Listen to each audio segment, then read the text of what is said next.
siempre es una palabra maravillosa. Es una palabra de fe, de bendición.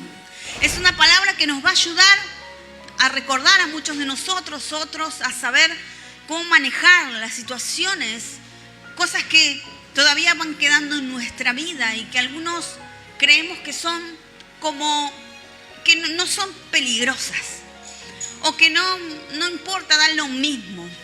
Pero ¿sabes qué? Si algo hemos aprendido y a medida que leemos la palabra del Señor, cada cosa que Dios nos pide tiene un porqué. El problema es que a veces nosotros somos los que no entendemos el porqué. Y entonces ahí es donde uno dice, ¿por qué tengo que hacer esto? Algunos dicen, ¿por qué tengo que congregar? Si yo a Dios lo busco en todos lados, puedo buscarlo en medio de la nada y Dios va a estar ahí. Otros dicen, ¿por qué tengo que cambiar de vida? Si la Biblia dice que Dios ama al pecador. Y entonces la gente va como poniendo todas esas cosas en su corazón, en su mente, y entonces no cree que sean necesarias hacerlas, cambiarlas, dejarlas, porque no ha entendido, obviamente, la palabra del Señor. Pero cuando tú vas leyendo la Biblia, Dios nos dejó muchas historias en donde nos explica el por qué. ¿Por qué debemos nosotros obedecer lo que Dios nos pide? ¿Por qué debemos nosotros obedecer lo que está escrito en la palabra del Señor? Porque uno dice, bueno, pero a mí me gusta más lo que he escuchado en otros libros, libros de autoayuda, libros de, no sé, de crecimiento personal, libros de, no sé, todos los libros que existen, que hoy la verdad que hay muchos. Y uno dice, bueno, yo me quedo con eso. Y entonces no solo ha entrado las falsas enseñanzas o la mala manera de entender la Biblia, sino que también han metido hasta la psicología y dentro de Dios, dentro de la Biblia y dentro de los caminos del Señor. Por eso vemos tantas frases que se ven muy bonitas o que se escuchan bonitas, pero que no tienen nada que ver con la Biblia. Y entonces yo a veces digo, pero ¿por qué dicen cosas que la Biblia no dice? ¿Sabes qué? Yo he escuchado personas que dicen, bueno, acércate a la presencia del Señor como estés, porque Dios te va a aceptar igual. Y yo digo, no dice la Biblia eso. La Biblia dice, sí, puedes acercarte a la presencia del Señor, que Dios no te va a echar fuera, no va a hacer acepción de personas, pero tienes que ir con un corazón sincero, tienes que ir con un corazón arrepentido, tienes que como mínimo tratar de dejar el pecado que hay en la vida de una persona. Entonces, cuando tú escuchas, y yo a veces he escuchado personas que dicen, no, sí, acércate como sea, total, Dios te va a recibir igual. Es una verdad como a la mitad. Claro que Dios te va a recibir, las puertas del cielo están abiertas para todos, pero la diferencia está en quién va a poder entrar al cielo. Y ahí es donde uno tiene que decir, bueno, ahí es donde tenemos que poner el ojo nosotros. Y ahí es donde Dios nos enseña los cómo y los por qué. ¿Cómo tenemos que entrar? ¿Cómo tenemos que hacer? Por eso en la Biblia hay historias maravillosas. La famosa historia de la cena, de la boda. Dice que había entonces un rey que dice, bueno, invítalos a todos a la boda. Y entonces comenzaron a repartir las invitaciones. Uno decía, no puedo ir porque estoy cosechando, no puedo ir por esto, no puedo ir por aquello, no podía ir nadie.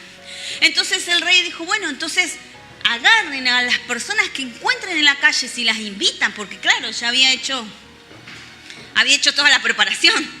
Había preparado el catering, como le decimos nosotros, había preparado el banquete, se habían preparado el vestido de la novia, la ropa del novio, los músicos, pero nadie quería ir. Entonces dice que el rey, dice en su palabra, dijo, bueno, a los que encuentren ahí en la calle, tráiganlos.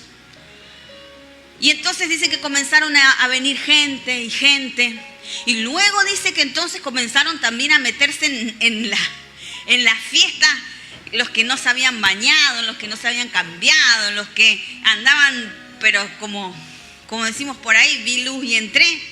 ¿Y qué pasó? Dice la Biblia que a esos no los dejaron entrar, porque le dijeron, está bien que la invitación y las puertas estén abiertas para todos.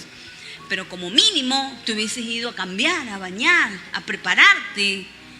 Y esos no pudieron entrar, dice, a la boda. Y bueno, esa historia, ¿qué significa? Significa que las puertas, que la salvación es para todos. Pero que también tienes que poner tu esfuerzo. También tienes que dejar cosas atrás. También tienes que cambiar. También tienes que cambiar tu carácter, tu manera de hablar, tu manera de ser, tu manera de comportarte en la vida. Porque para Dios todo eso es importante.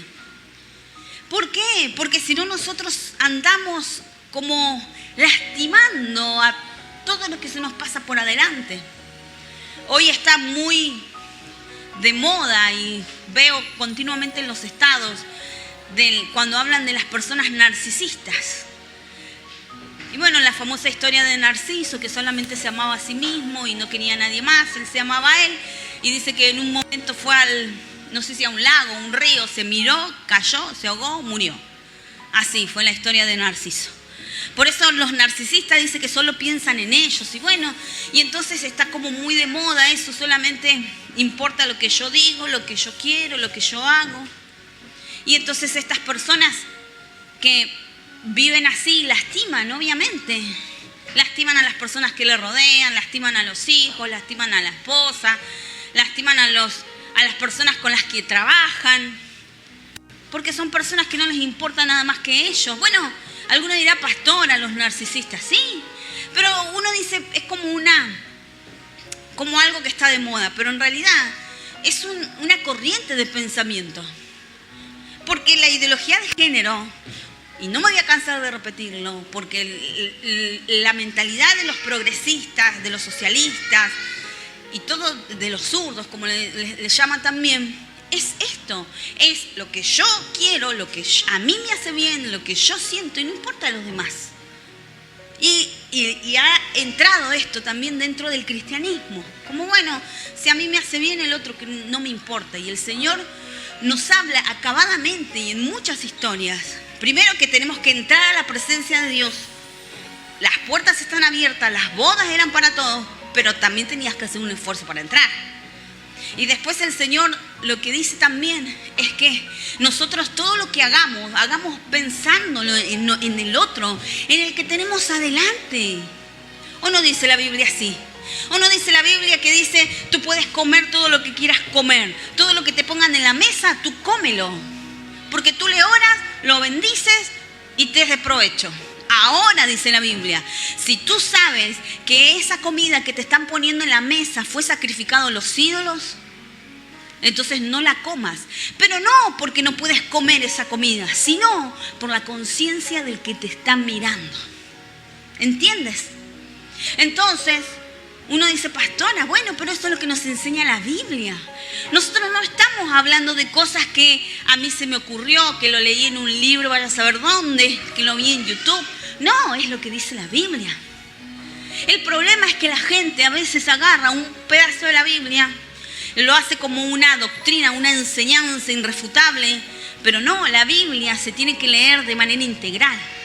Tú como cuando lees el Nuevo Testamento, como cuando lees el Antiguo Testamento, y entonces tú vas aprendiendo del Antiguo, del Nuevo, de una historia, de la otra, luego lo vas uniendo, y entonces ahí tienes el pensamiento de Dios. Porque si no, solo nos quedaríamos con un solo pensamiento de Dios. Yo agarro la Biblia, agarro la historia de Goliat, agarro la historia de David y ya está. Y entonces me quedo con ese pensamiento. Y nos quedamos cortos, ¿verdad? Porque el pensamiento de Dios es mucho más amplio. Después Dios nos cuenta, nos habla, viene la historia de Jesús, luego viene la historia de los discípulos, de los apóstoles. Luego vienen las últimas historias cuando le habla a la iglesia. Y entonces cuando nosotros alcanzamos a entender todo esto, entonces podemos manejarnos en la vida con mucha más tranquilidad, sabiendo cómo tenemos que hacer, qué pasos tenemos que dar. Porque para eso es la Biblia. Pero entonces, eso es lo que Dios nos enseña. Es verdad, Dios no hace acepción de personas. Pero cuando tú vienes a la casa del Señor, tienes que venir con un corazón distinto. Tienes que venir con un corazón dispuesto. Tienes que venir con un corazón agradecido. Tienes que venir con tu corazón como esté, pero siempre... Alguno dirá, pastora, entonces no puedo venir triste. Sí, puedes venir triste. Puedes venir enojado si quieres. Puedes venir como tú quieras. No, Dios no tiene problema. Pero cuando tú llegas acá, lo que tú tienes que cambiar y lo que hace la diferencia es la actitud. Tú vienes aquí y tú dices, yo vengo a escuchar palabra del Señor. O vengo a pasar el momento. O vengo porque, bueno, me obligaron a venir. O porque siento la obligación de venir. Y no vienes con un corazón dispuesto. Y eso es lo que pesa al Señor. Por eso la Biblia dice que Dios pesa los corazones. Y alguno dirá, pastora, ¿qué significa eso? Bueno, que Dios no solamente ve lo que todos vemos. Dios no solamente ve lo externo. Dios ve el corazón. Y ahí es donde Dios pesa el corazón. Donde Dios sabe si tú estás haciendo con un buen corazón o lo estás haciendo con un mal corazón. Porque lo puedes hacer de las dos maneras. Puedes ir a trabajar y lo puedes hacer con alegría, como lo puedes hacer odiando a tu jefe. Pero vas a trabajar igual, ¿verdad? Algunos dirán, sí, pastora, bueno, entonces no es lo que haga, porque alguno dice, sí, pastora, yo voy y predico y ayudo, pero ¿con qué corazón lo estás haciendo? Esa es la verdadera esencia, y eso es donde tú tienes que poner el ojo clínico, como se dice. Tienes que poner la mirada, porque todos parece que estamos haciendo lo mismo, pero la diferencia está en el corazón. Y eso es lo que dice la Biblia, la diferencia está en el corazón. Por eso Dios dice, yo peso los corazones. Peso tanto un corazón como el otro. Sé quién ama a Dios de verdad y sé quién lo hace quejándose. Sé quién disfruta de su familia y sé quién no haya la hora de que los hijos se vayan de la casa. Sé quién da a Dios con alegría y con gozo, y sé quién da porque si no dirá, van a decir que no doy, y lo das enojado. Entonces allí es donde radica el verdadero poder de Dios, porque parece que estamos todos haciendo lo mismo, parece que estamos todos corriendo a la misma carrera, parece que todos avanzan y que van creciendo. Yo a veces me he detenido y he detenido a algunas personas, líderes, y yo le digo, vos creías que creciste y no has crecido. Y te miran como diciendo, pero pastora, yo lidero acá, yo hago allá. Le digo, pero eso es afuera. Faltan cosas del corazón. Faltan resolver cosas en tu alma, en tu mente. Y que Dios obviamente te detiene. Porque Dios no es un Dios que dice, bueno, que todo siga nomás, dale, el vamos, si pasa. Eso no es en Dios. Dios nos detiene. Dios nos hace recapacitar. Dios nos explica los por qué y los cómo. ¿Por qué nosotros humanamente a veces pensamos que hemos llegado a un crecimiento y no lo hemos hecho? A una madurez y no lo hemos hecho. Y no solamente te estoy hablando de una madurez espiritual, te estoy hablando de una madurez natural. Yo conozco personas de muchos años que gastan la plata como si fuesen, no sé, Elon Musk. O, no sé, Jeff Bezos, el creador de Amazon, o cualquiera de estos que tienen ni sé cuántos millones, no me entra a mí en la cabeza. Y gastan como si fuesen millonarios. Y yo a veces le digo, pero ¿por qué gastas? ¿Por qué no ahorrás? ¿O por qué no invertís? ¿O por qué? Y a veces yo digo, bueno, y tienen muchos años, ¿eh? Y algunos dicen, y maduraron, y no. Y se endeudan, pagan las deudas, y luego otra vez se endeudan. Y uno dice, yo a veces digo, no me entra a mí en la cabeza. Porque es como dice el dicho, ¿no? El que se quema con leche ve una vaca y corre. Bueno, algunos se siguen quemando con la leche. Y uno dice, pastora, bueno, pero eso es parte de la madurez. Te puedes equivocar una, te puedes equivocar dos, te puedes equivocar muchas veces, pero en cada equivocación aprende algo. Saca algo bueno. Porque de los errores también se aprende. De los errores, es más, la gente, los que saben y los que estudian al hombre, dice que más se aprende de los errores que de los aciertos. Y entonces estamos allí nosotros. Y ahora quiero compartir contigo la palabra de hoy. La palabra de hoy se encuentra en el libro de Números, capítulo 33. Vamos a leer del versículo 51 al 53 y después pasamos directamente al 55. Vamos a saltear un versículo. Entonces, vamos a abrir nuestras Biblias en el libro de Números, capítulo 33, versículos 51, 52, 53 y después pasamos al 54. Y dice así: habla a los hijos de Israel y diles: cuando hayáis pasado el Jordán entrando en la tierra de Canaán, echaréis de delante de vosotros a todos los moradores del país y destruiréis todos sus ídolos de piedra y todas sus imágenes de fundición y destruiréis todos sus lugares altos y echaréis a los moradores de la tierra y habitaréis en ella, porque yo os la he dado para que sea vuestra propiedad.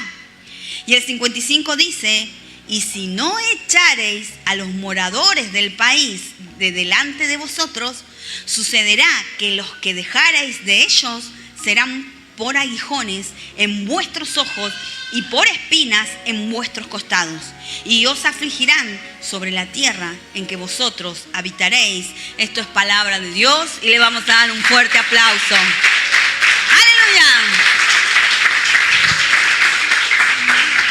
Así, el Señor les dio un mandamiento, una directiva, y les dijo: salieron de Egipto, salieron de ser esclavos, ya caminaron por el desierto los 40 años, iban a ingresar a la tierra prometida. Y entonces el Señor les dijo: háblales así: cuando entres a esa tierra van a haber moradores, pero tú los tienes que echar, les tienes que decir: bueno, váyanse, porque ahora esta tierra es nuestra. Bueno, obviamente luego pelearon. Lee la historia de Josué, que Josué es al fin y al cabo quien pelea y demás. Pero el Señor le fue claro y le dijo: ¿por qué? Vas a tener que sacar delante de ti. Y destruiré todos los altares que hay, todos los ídolos de piedra, las imágenes de fundición, los lugares altos, los echaréis y habitaréis en ella. Pero si no echás a los moradores de ese país de delante de vosotros, sucederá que los dejarás. Ellos van a quedar. Tú dices: no, a este no lo quiero echar, lo dejo porque tiene cara de bueno, porque no me hizo nada. Entonces dice: pero ellos te van a hacer aguijones en vuestros ojos. Va a ser como algo que te esté picando los ojos de molesto. Y por espinas en vuestros costados, algo que te clava la espina. Y os afligirán sobre la tierra en la que vosotros habitáis. Así. Alguno dirá: pastora, no estoy entendiendo esto. Bueno, esto, ¿sabes qué es? ¿Viste cuando Dios te dice: tienes que cambiar tal parte de tu vida? Y uno dice: no sé. Me parece que no es para tanto. Tienes que dejar el pecado. Bueno, pero ahora por lo menos no me drogo, no mato, solamente miento nomás. Y mentir no es tan grave. El Señor dice: no dejes a nadie, no dejes nada. Alguno dirá: pastora, esta es la historia. Y el Señor entonces nos habla y te dice: tienes que sacar todo lo malo que hay en ti. Si tienes malos pensamientos, si tienes malos sentimientos, si tienes malas actitudes, si no sé, eres mano larga, te empiezas a quedar con cosas que no son tuyas, empiezas a robar, empiezas a mentir, empiezas a hacer de menos a los demás y a lastimar a otros. Alguno dice: bueno, pero no mato a nadie. Bueno, pero para el Señor es exactamente lo mismo. El Señor les dijo al pueblo de Dios: no dejen a nadie, ni los altares, ni sus ídolos, ni sus costumbres, ni sus pecados, porque al que dejes te va a hacer aguijón. Aguijón es como una aguja de tejer. Dice que esa aguja de tejer te va a estar pinchando el ojo. Imagínate, alguno dice: pastora, Y después va a haber espinas, las espinas que van a estar clavándote todo el tiempo acá, al costado, dice la Biblia. Y te van a afligir. Y entonces alguno dice, bueno, pastora, pero pasa que yo soy así y yo no sé si voy a poder cambiar. Tienes que cambiar. Tienes que dejar de lado. Porque si no, esos van a ser tus aguijones. Eso te va a hacer de aflicción. Por eso la Biblia dice que entonces tienes que no dejar ni lo mínimo. Por eso la Biblia nos enseña de la zorra pequeña que arruina las grandes viñas. No dice las zorras grandes, sino dice las pequeñas. Esas que parecen que son insignificantes, que no se ven. Esas actitudes, esa manera de pensar, esa manera de vivir, gasto total. Después Dios que me ayude a pagar. Y después uno dice, pero Dios no me ayuda. Y el Señor dice, pero estás gastando más de lo que te entra. No eres un buen administrador de tu economía. Y después Dios es como que el Dios es el malo. Y el Señor mirará de arriba y dirá, pero ¿qué culpa tengo yo? No, quizás no estás sabiendo cómo criar a tus hijos, cómo instruirles en el camino de la fe. No estás sabiendo cómo llevar tu matrimonio adelante, o tu vida, ya sea personal, tu trabajo. Algunos, yo sabes que nosotros como pastores hemos visto estas situaciones muchas veces, cientos de veces.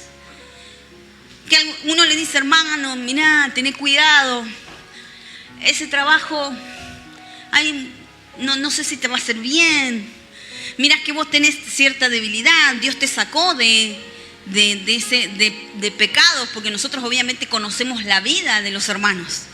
Cuando viene una persona y dice, pastor, y yo hacía esto, aquello, lo otro, yo era esto, era aquello, y nosotros comenzamos a ministrarle y comenzamos a pedirle, a enseñarles cómo salir, cómo vencer. Y luego cuando ya han salido de lo peor, luego se meten en un lugar donde uno dice, no te va a hacer bien. No te va a hacer bien, porque ahí está parte de lo que tú eras, de tu debilidad. Y nosotros a veces siempre hablamos con los hermanos y le decimos, mirá, fíjate, no es bueno. Si ya habías dejado esas amistades, ¿para qué otra vez con las mismas amistades? O con otras, pero que son iguales a las que ya habías dejado. ¿Para qué? Te van a llevar por mal camino, te van a llenar tu corazón de cosas. Te van a llenar el corazón de todo tipo de sentimientos. Y algunos dicen, no, pastora, estamos bien. ¿Y sabes qué? Siempre terminan cayendo. Porque nosotros somos atalayas, dice la Biblia. Nosotros los pastores somos los atalayas, los que te vamos avisando lo que va a venir más adelante. Pero a veces la gente y a veces el cristiano dice, no, yo para mí no es tan así. Bueno, como cuando le decimos a nuestros hijos. A veces a nuestros hijos uno le dice, mira, esa amistad no, mamá, vos porque sos una exagerada. Yo le digo, esa amistad no me interesa. Y lloran y patalean. No, porque nosotros ya sabemos el final. Ya sabemos a dónde van a terminar. Y entonces alguno dice, no, pastora, porque no. Nosotros somos los atalayas. Yo a veces hablo con los padres y yo le digo, tú eres como papá y como mamá, eres el responsable de cuidar el corazón de tu hijo. Es una responsabilidad ardua y grande, pero es nuestra responsabilidad. Nosotros somos los que cuidamos el corazón de nuestros hijos. Obviamente que no lo vamos a poder salvar de todo, pero sí tenemos que tratar de salvarles de la gran mayoría. De decirle esto sí, esto no, esto hasta aquí, esto no, aquí en esta casa no entra, aquí en esta casa no se hace. Y los chicos obviamente, ellos pegan el grito en el cielo, lloran, se deprimen. Pero ¿qué vamos a hacer? Yo a veces le digo, es preferible eso, porque una vez que una persona, ya sea un joven, un hombre, una mujer, no importa la edad, una vez que cae en pecado, que prueba lo que es el pecado, que se contamina su mente y su corazón con lo malo, después es mucho más trabajo sacarlo de ahí. Es mucho más trabajo. Yo he hablado con personas que yo a veces le digo, mirá, trae a tus hijos, no los dejes en tu casa. No, pero pastora, yo le digo, mirá que esto ya lo hemos visto muchas veces. No, pero no, pastora, yo le digo, no lo dejes porque tú lo dejas en tu casa con el celular, entran a ver pornografía, lesbianismo y de ahí no hablo más porque hay criaturas acá. Y de ahí hasta lo que no sé, hay cosas que ni las sé y ni las quiero saber. Y alguno dice, no, pastora, yo le digo, no. Pero pasa que se cansan, pasa que a veces no me quieren acompañar. Yo le digo, no, le dejas la puerta abierta a Satanás para que haga lo que quiera con tus hijos y te miran. Usted, pastora, es una exagerada. Bueno, después nosotros hemos tenido que hablar con personas que dicen, pastora, ¿sabe qué? Mi hijo estaba mirando pornografía. Pastora, ¿sabe qué? Ni siquiera era pornografía normal, era pornografía de lesbianismo y homosexualismo. Y después lloran y dicen, pastora, ¿ahora qué hago? Obviamente siempre hay oportunidad. Pero sabes que el trabajo va a ser mucho más duro. Entonces uno dice, pastora, bueno, porque el Señor te dice, no dejes nada al azar. Eso es lo que le dijo el Señor al pueblo, no dejes nada al azar. No dejes, bueno, aquel me parece buena persona, yo con aquel. Yo sabes que he hablado con mujeres que yo le digo, pero bueno, vos estás dejando entrar a Satanás a tu casa. Esa no es tu amiga. No, pastora. Yo siempre digo a mí, gracias a Dios, yo le digo, a mí no me pueden hacer tonta, como siempre le digo. Yo le digo, a mí no me vengan con que no, pastora. Yo he hablado con mujeres que me dicen, pastora, viene mi amiga, mi supuesta amiga, me cuenta cómo pecó, cómo engañó al marido. Resulta que después la amiga era un bandista, bruja, y ella en teoría iba a la iglesia, en teoría. Y yo le digo, tú no sabes dónde está. No, pero ella es re buena. Yo le digo, mira, vos haces como quieras, pero yo ya te voy avisando. Así. Alguno dice, pastora, porque el Señor te dice, saca todo, apártate. No dejes nada, porque cuando tú dejes, eso va a ser de tu aguijón. Va a ser de angustia.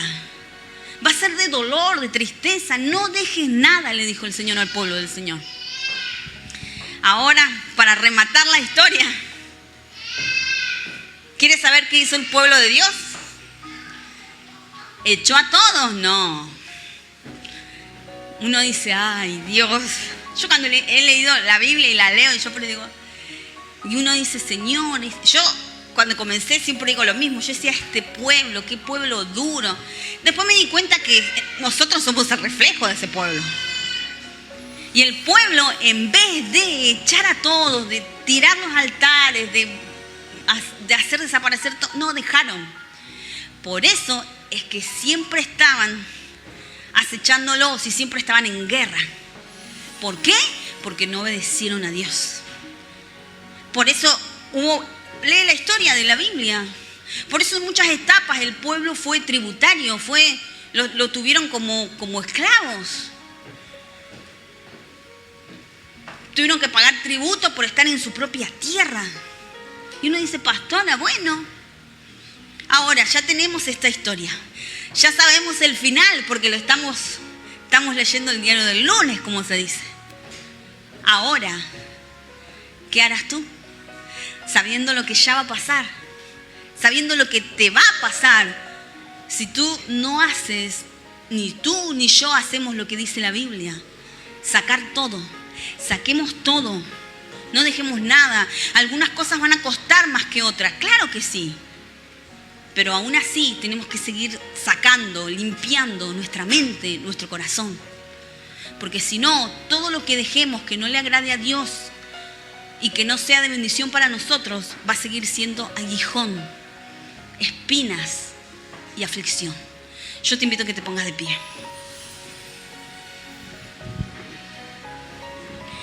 Y la historia dice así. Cuando ya estaban en los límites de Canaán, ya estaban por entrar a la tierra prometida, Dios le dijo a Moisés, habla a los hijos de Israel y diles: cuando hayáis pasado el Jordán entrando en la tierra de Canaán, echaréis de delante de vosotros a todos los moradores del país y destruiréis todos sus ídolos de piedra y todas sus imágenes de fundición, y destruiréis todos sus lugares altos, y echaréis a los moradores de la tierra y habitaréis en ella, porque yo os la he dado para que sea vuestra propiedad. El 55 dice: y si no echareis a los moradores del país de delante de vosotros, sucederá que los dejaréis, que los que dejareis, de ellos serán por aguijones en vuestros ojos y por espinas en vuestros costados, y os afligirán sobre la tierra en que vosotros habitaréis. ¿Cuál era el plan de Dios? El plan de Dios era que ellos habiten en paz.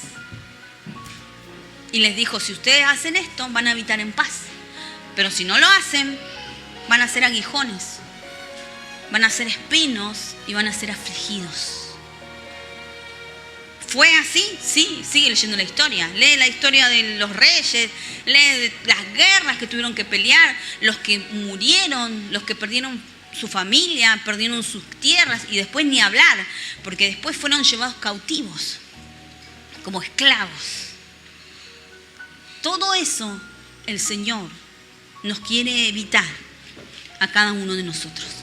Por eso en esta mañana le vamos a pedir a nuestro Dios que Él nos ayude, que cada día el Señor pueda limpiar nuestro corazón, porque no queremos que después eso sea de aflicción, de aguijón.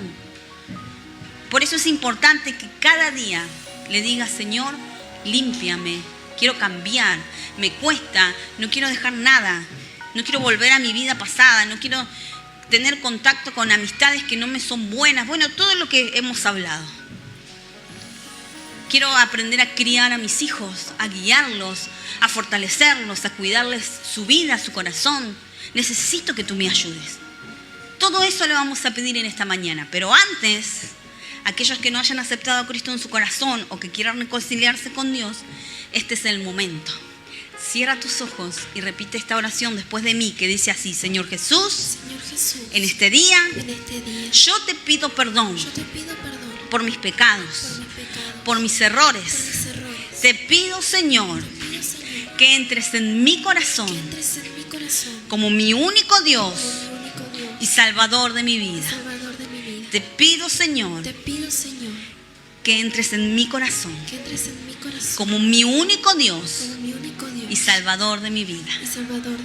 Señor, te pido que cada día me ayudes a limpiar mi mente y mi corazón. Te doy gracias porque sé que tú me ayudarás a lograrlo. Por eso dejo todo en tus manos. En el nombre del Padre, del Hijo y del Espíritu Santo de Dios. Amén y amén. Dale bien fuerte ese aplauso a nuestro Dios, iglesia.